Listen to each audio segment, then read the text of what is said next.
Dr. Wise, the channel for True Story Tower. आदम खुर। गहरी तारीकी छाई हुई थी। माहौल में खामोशी थी। हल्की हल्की खुनकी थी। गर्मी कुछ मालूम ना पड़ता था। सारे एहसासात मुंजमद थे। मैंने धीरे धीरे आंखें खोली। इधर उधर देखना चाहा तो हल्की सी जुम्बिश से भी सर में तकलीफ का एहसास हुआ। मेरी कलाइयों में शदीद दर्द था। जिस्म जगह जगह से दुख रहा था। मैंने आंखें मसलने के लिए हाथ उठाए तो मनोवजनी लगे जैसे उन्हें मोटे रस्से से बांधा गया हो।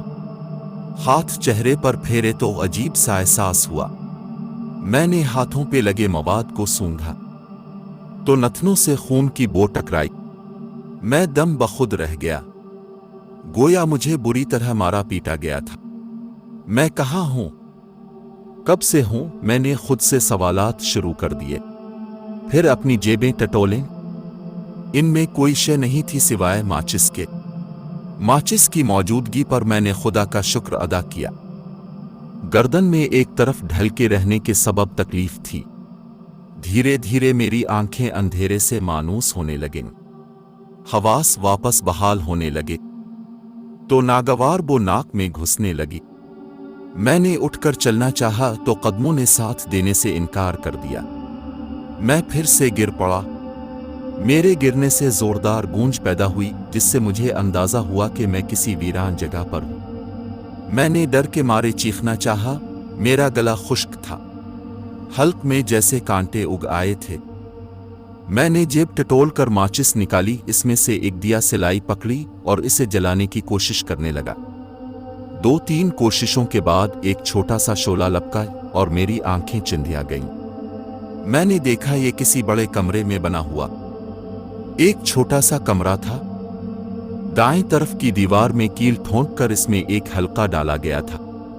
मेरे हाथों से बंधी मोटी रस्सी के दूसरे दोनों सिरे इस हल्के में मजबूती से बांधे गए थे।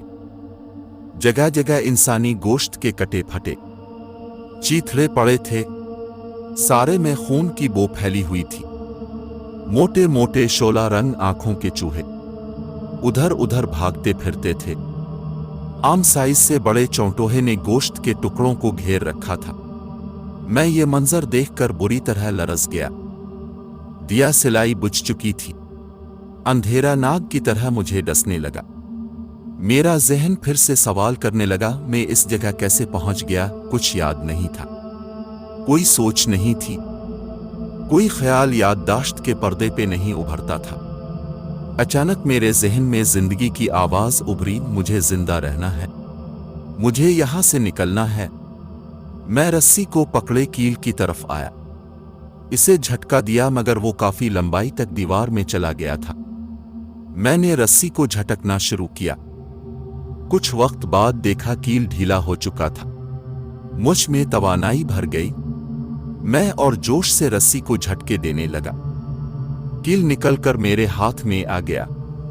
मैंने एक और दिया सिलाई जलाई और उसकी रोशनी में कमरे से बाहर निकला। इस कमरे में भी हर तरफ फटे लिबास और इंसानी गोश्त बिखरा हुआ था। मैं सहम गया। फिर मैं अंधाधुंध बाहर को लपका। ये एक हाल नुमा कमरा था, भूल भिलिया की तरह। हर तरफ कमरे निकल रहे थे। मैं गिरता पड़ता इस बोसीदा सी इमारत के मरकजी दरवाजे तक पहुंचा। भारी दरवाजा धकेल कर खोला तो मुझ पर हैबतनाक इंकिशाफ हुआ कि ये एक जंगल है और मैं यहां सिकनड़ोहे मुर्दा जिस्मों में वाहिद जिंदा फर्द हूं। मुझ पर कपकपी तारी हो गई। पूरा चांद सुनहरे थाल की मानिंद जगमगा रहा था। दरख्तों के लंबे लंबे तारीक साए माहौल को और भी डरावना बना रहे थे। मेरी याददाश्त में जमा का हुआ।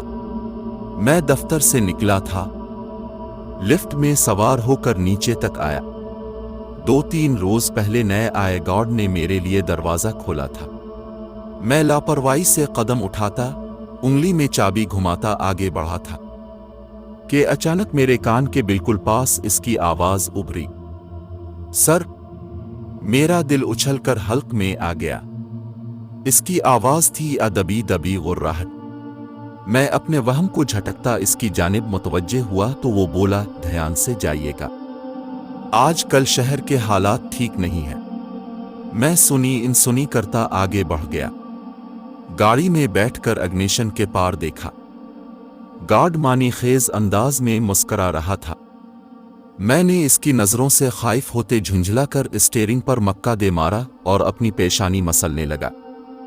پیچھے سے کسی نے میرے سر پہ پستول تانا اور غرا کر کہا، پچھلی نشست پر آ جاؤ۔ یہ کہتے ہوئے وہ خود اگلی نشست پر منتقل ہو چکا تھا۔ میرے پیچھے جاتے ہی اس نے اسٹیئرنگ سنبھال لیا۔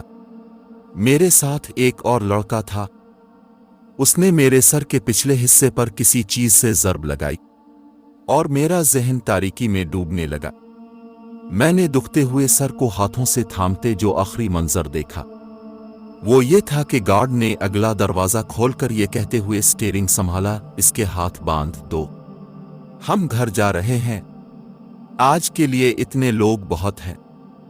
یہ کہتے ہوئے اس کے چہرے پر دبی دبی مکروہ مسکراہٹ تھی۔